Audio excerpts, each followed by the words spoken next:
If we were to ask God for anything, what would we ask for? Very often, if we have health issues, we want to be cured. If we don't have a job, we want to find one. If we are going through personal difficulties or tragedies, we want divine assistance right away. It is important for us to put all our needs before God and to keep our eyes open to see how God is placing the answer before us, even in ways that we are not expecting.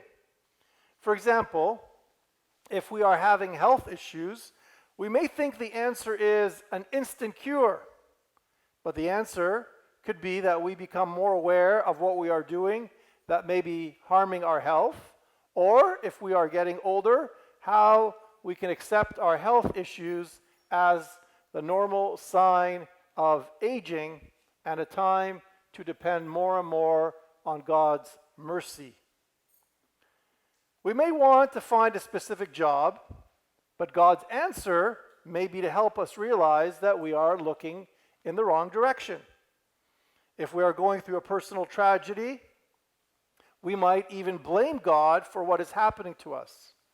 But God's answer may be to strengthen us, to move us beyond that pain in ways that God has prepared for us and in ways that our eyes may be closed to. Sometimes our prayers are actually not real prayers because we spend a lot of time telling God what He needs to do for us, and rather than what we want to do for God. We've reversed sometimes our prayer petitions to make them look like a to-do list for God to accomplish before the sunset. In doing this, we do not allow God to be God, and we do not allow God to work in ways that may go beyond our limited understanding of why God has put us in the world and what we really need. Today's gospel is a beautiful example of how what we expect from God is often different from what God wants for us and from us. In today's gospel, there are great contrasts between the attitude of the apostles and the attitude of Jesus. 4 points in particular. First, the apostles tell Jesus, send the crowds away. But Jesus responds, they do not need to go away. Second, the apostles tell Jesus, they may go into the village. But Jesus tells them that the people can stay with him. Third, the apostles tell Jesus that the people need to buy for themselves food. But Jesus tells them, you yourselves give them some food. And fourth, the apostles look at what they have before them and tell Jesus, we have here only 5 loaves and 2 fish. However, Jesus looks up to heaven, blesses and breaks the loaves.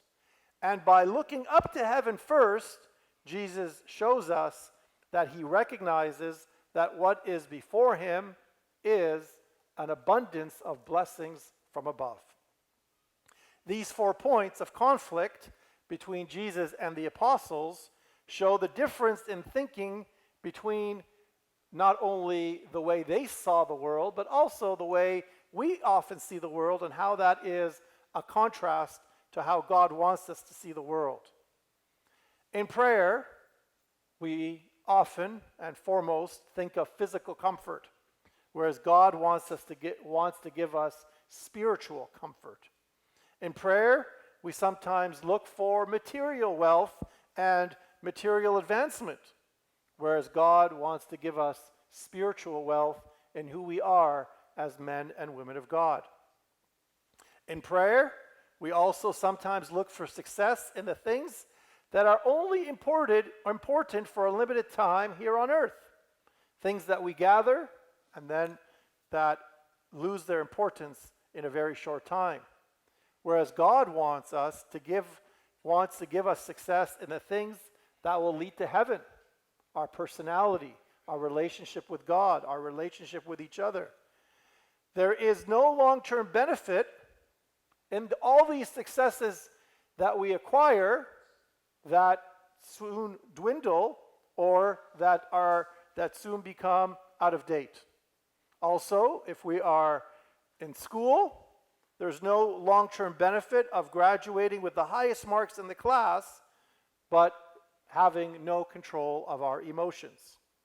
There is no long-term benefit to having a high-paying job, but living with a very low set of principles.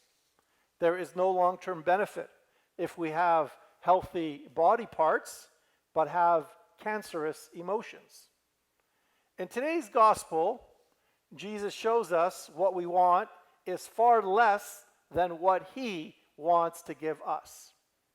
The four contrasts in today's gospel challenge us to look for the contrast in our life between our very limited expectations and the abundance of what God wants to give us today, which is actually that is beneficial for our spiritual life. This is only possible when we learn from what Jesus did in today's gospel. The apostles were worried about the limited things that they have before them, whereas Jesus looked up to heaven, blessed and broke. In our worries and our concerns, are we looking up to be grateful for the blessings that we have before us? Or are we looking down at the things we have and cursing God and complaining to God for not giving us much more? We might dream of living in abundance. However, the word abundance is very delusional because we often ask for more before we appreciate the abundance that we already have. Today's gospel shows us that it is only when we look up that we can see the abundant blessings that God has already lavished upon each and every one of us.